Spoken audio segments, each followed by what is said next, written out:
Gold trusted gold buyers మీరు తాకట్టు పెట్టిన బంగారాన్ని విడిపించి ఈ రోజు ఉన్న మార్కెట్ ధరకు కొనబడను. వి గోల్డ్ ట్రస్టెడ్ గోల్డ్ బయర్స్ మీరు తాకట్టు పెట్టిన బంగారాన్ని విడిపించి ఈ రోజు ఉన్న మార్కెట్ ధరకు కొనబడను.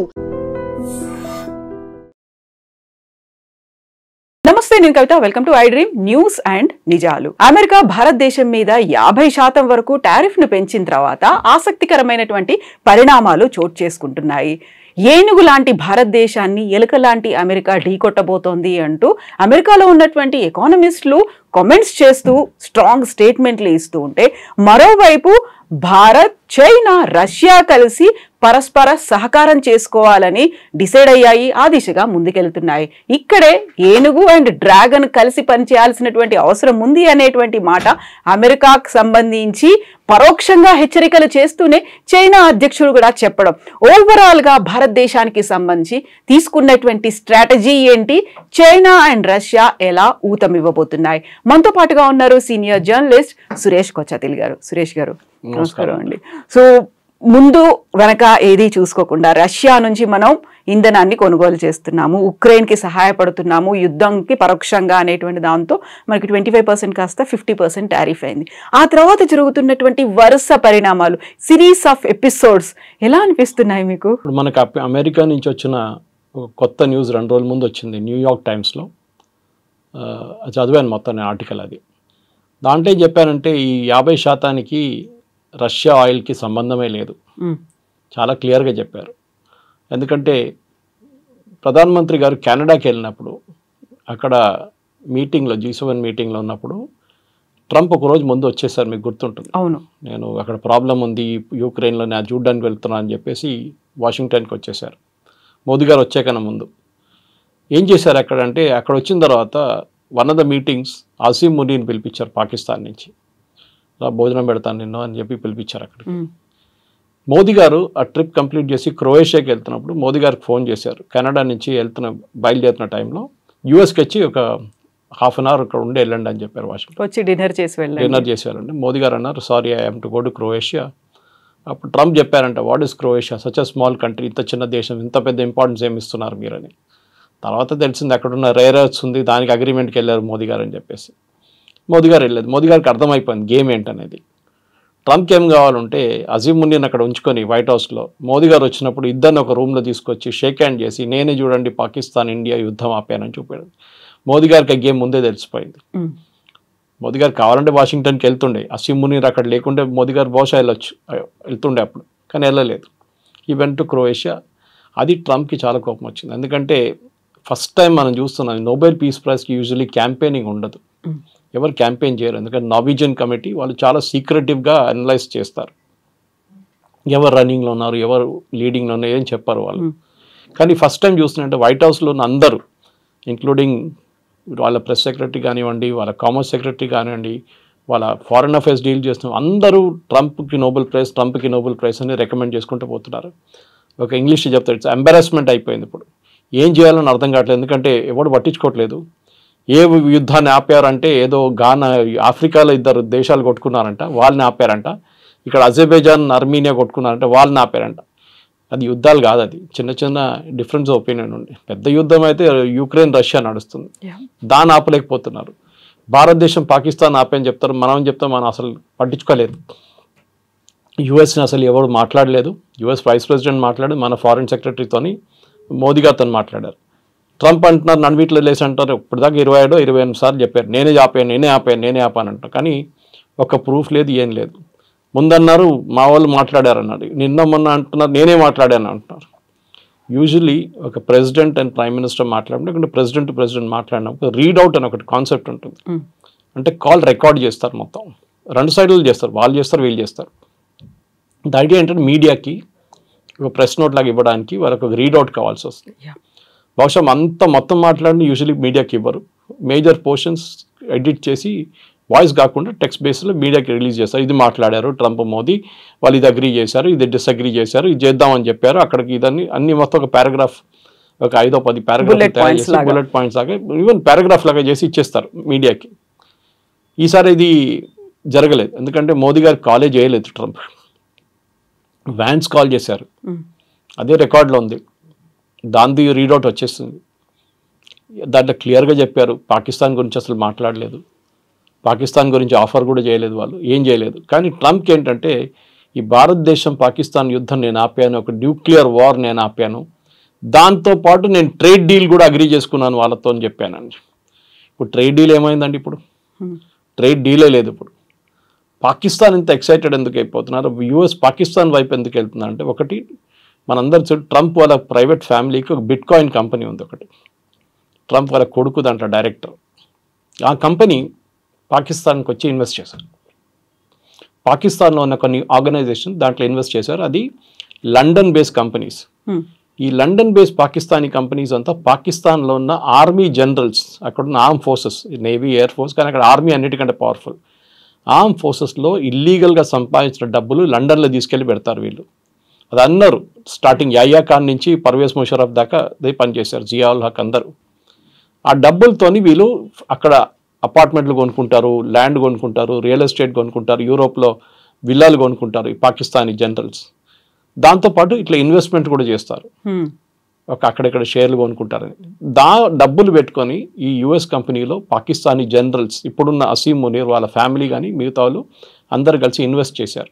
కానీ దానికి ఒక ఫ్రంట్ కంపెనీ పెట్టారు, ఏదో పేరు పెట్టేసి సివిలియన్ కంపెనీ లాగా పేరు పెట్టేశారు దానికి. అది చాలా ఎక్సైటెడ్ అయిపోయారు ట్రంప్, ఎందుకంటే ఆయనకి చాలా మంచి డబ్బులు వచ్చేసినాయి సడన్గా ఫ్రీగా. అది కాకుండా బలూచిస్తాన్ వైపు ఉన్నప్పుడు ఖైబర్ పఖ్తూన్ఖ్వా దగ్గర రేర్ ఎర్త్స్ ఉన్నాయి చాలా మటుకు. దాంట్లో టంగ్స్టన్ ఎక్కువ, అక్కడ పెలేడియం ఉందని చెప్తున్నారు కానీ తెలియదు. టంగ్స్టన్ డెఫినెట్గా ఉంది అక్కడ ఏరియాలో, లిథియం కూడా ఉండొచ్చు అని చెప్తున్నారు. ఇది ట్రంప్కి కావాలి, ఎందుకంటే రేర్ ఎర్త్స్ చాలా పెద్ద కాన్సెప్ట్ అయిపోయింది. ఇప్పుడు కార్ల నుంచి మీరు ఏదైనా తీసుకోండి, దాంట్లో మ్యాగ్నెట్స్ కానీ మిగతా రేర్ ఎర్త్స్ యూజ్ చేయడంలో, చిప్స్లో తయారు చేయడంలో చాలా మటుకు రేర్ ఎర్త్స్ పనికి వస్తుంది. సో ట్రంప్ దాంట్లో ఇంట్రెస్టెడ్ అయిపోయారు. సో పాకిస్తాన్ వైపు నుంచి వాళ్ళు ఫ్రీగా ఇచ్చుకుంటూ వెళ్ళిపోతున్నారు, మనం ఏమి ఇవ్వట్లేదు. ట్రేడ్ టాక్స్ మొదలు పెట్టాం. ట్రేడ్ టాక్స్ ఏమన్నారు వాళ్ళు, మన వైపు నుంచి మనం దీనికన్నా ముందు కూడా మాట్లాడాం మీతో, దట్ మా దగ్గర నుంచి మీరు ఫ్రూట్స్ అండ్ వెజిటబుల్స్ కొనుక్కోవాలని చెప్పి మనం ఓకే అని చెప్పాం. అది కాకుండా మా దగ్గర ఫార్మింగ్ ప్రోడక్ట్స్ కొని కొనాలని చెప్పి, బియ్యం కానివ్వండి, గోధుమలు కానివ్వండి, మిగతా జవార్ కానివ్వండి, కొనాలి, డైరీ ప్రోడక్ట్స్ కూడా కొనాలన్నా మేము కాదని చెప్పాం. ఎందుకంటే ఒకటి జెనెటికలీ మోడిఫైడ్ క్రాప్స్ మనం యాక్సెప్ట్ చేయం మన దేశంలో, చాలా పెద్ద ప్రాబ్లం ఉంది మన దగ్గర. డైరీ ప్రొడక్ట్స్ ఎందుకు వాడమంటే, డైరీలో యూజ్ చేస్తున్న ఫీడ్ అంటే అక్కడున్న ఆవులకి ఇస్తున్న ఫీడ్, అది ఆవులనే ఇస్తారు, మీట్ యూజ్ చేస్తారు వాళ్ళు. ఆలోచించండి, నాన్ వెజ్ ఫీడ్ ఇస్తారు వాళ్ళు. ఇదొకటి.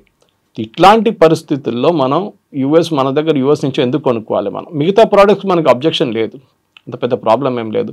ఇప్పుడు హార్లీ డేవిడ్సన్లో మీరు 50% డ్యూటీ పెట్టినా, 500% డ్యూటీ పెట్టినా, డెఫినెట్ ఈ హార్లీ డేవిడ్సన్ నడిపించాడు ఎట్లయినా నడిపించుకుంటాడు, బండి కొనుక్కుంటాడు, ఎందుకంటే అది చాలా రిచ్ ఫెలో, వాడికి ప్రాబ్లం లేదన్నమాట. సో ఈ ఒక ఇష్యూలో వచ్చినప్పుడు మీరు ఏం చూస్తున్నారంటే, స్పెసిఫిక్గా ఈ ట్రంప్కి చెప్పిన ఒక కాన్సెప్ట్ ప్రకారం ట్రంప్ ఏమంటున్నారంటే, నాకు జీరో యాక్సెస్ కావాలి.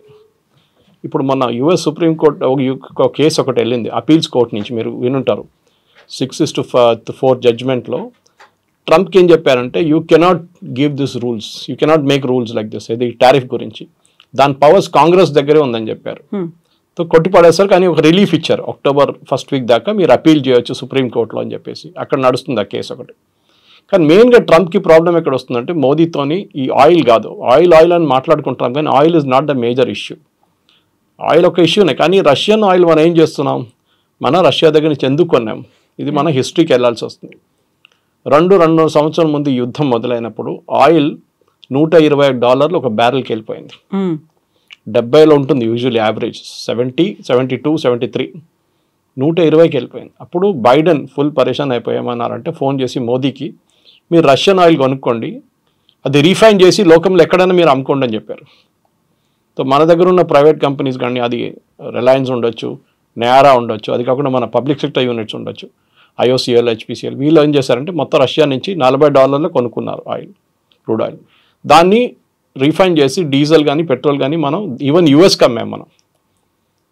ఇప్పుడు చూడండి, మన వచ్చిన రిపోర్ట్లు ఏమంటున్నారంటే, యుక్రెయిన్లో బిగ్గెస్ట్ డీజిల్ సప్లయర్ భారతదేశం అంట ఇప్పుడు. ఓకే, ఇక్కడ నుంచి అటు వెళ్తోంది అది. మన రష్యా నుంచి కొని రీఫైన్ చేసి యుక్రెయిన్కి ఇస్తున్నాం.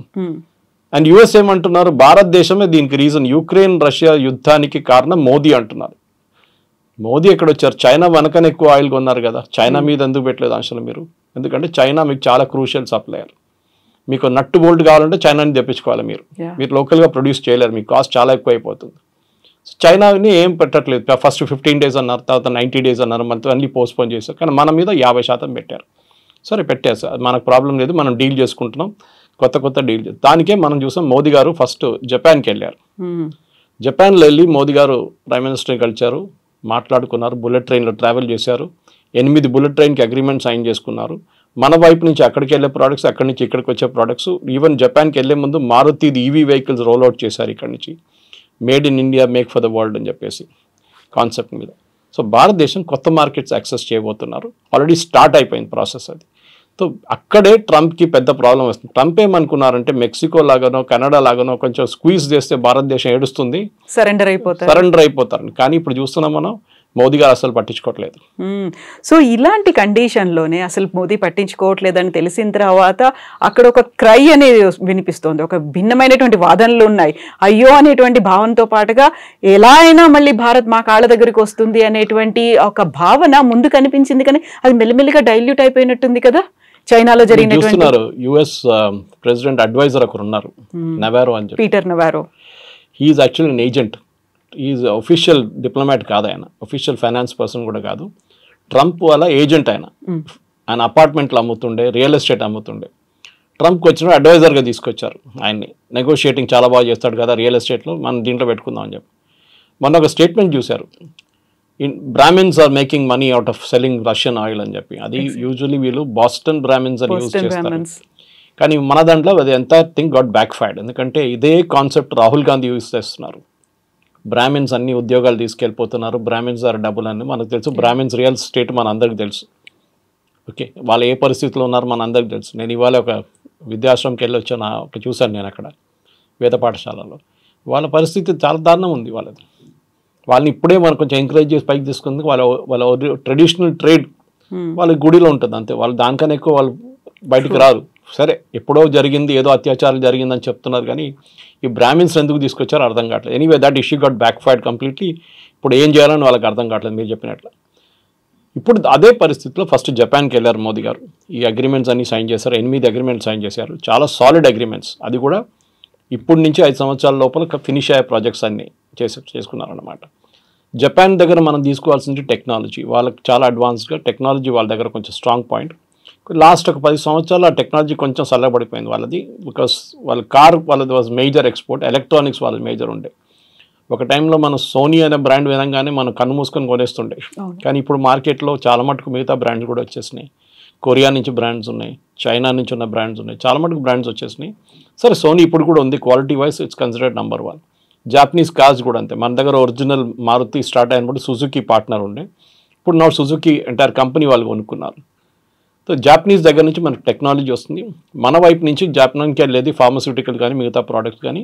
జపాన్లో తయారు చేయలేని ప్రోడక్ట్స్ మనం ఇక్కడ తయారు చేసి పంపిస్తాం, చిన్న చిన్న మిషనరీ పార్ట్స్ కూడా.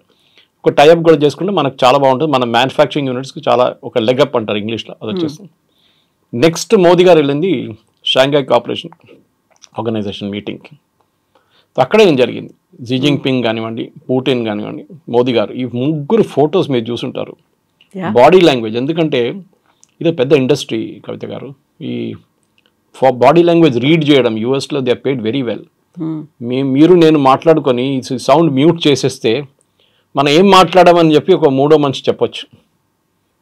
లిప్ రీడింగ్ అంటారు వాళ్ళు, దాన్ని మైండ్ రీడింగ్ అంటారు, అన్నీ చేస్తారు వాళ్ళు. What are they speaking about అనేది. సో ట్రంప్ కానివ్వండి, చాలామంది అడిగారు మోదీ గారు, పుటిన్, జీ జిన్పింగ్ ఏ లాంగ్వేజ్లో మాట్లాడారని అడిగారు. వాళ్ళు పక్కనే ట్రాన్స్లేటర్స్ ఉంటారు, వాళ్ళు ఇయర్ షాట్లో ఉంటారు. అంటే ఫోటో ఫ్రేమ్ కన్నా కొంచెం బయట నిలబడతారు కావాలని చెప్పి వాళ్ళని అట్లానే ట్రైన్ చేశారు వాళ్ళని. అది కాకుండా ఇంకో చాలా ఇంపార్టెంట్ ఫోటో మనం చూసాం. పుటిన్ అండ్ మోదీ, పుటిన్ కార్లో ట్రావెల్ చేస్తున్నారు. It's a nuclear proof car అది. దాని మీద మీరు న్యూక్లియర్ బాంబు వేస్తే కూడా ఏం కాదు ఆ కార్కి. అట్లాంటి ప్రోడక్ట్. ఎందుకంటే బాంబ్ ప్రూఫ్ అంటే అందరు తయారు చేస్తారు. ఇప్పుడు మన దగ్గర తెలంగాణలో ఉంది బాంబ్ ప్రూఫ్ కార్లు. But that is a nuclear కానీ even bio hazard can handle అన్నమాట. బయోవార్ జరిగితే కూడా ద కార్కి ఇంపాక్ట్ ఉండదు.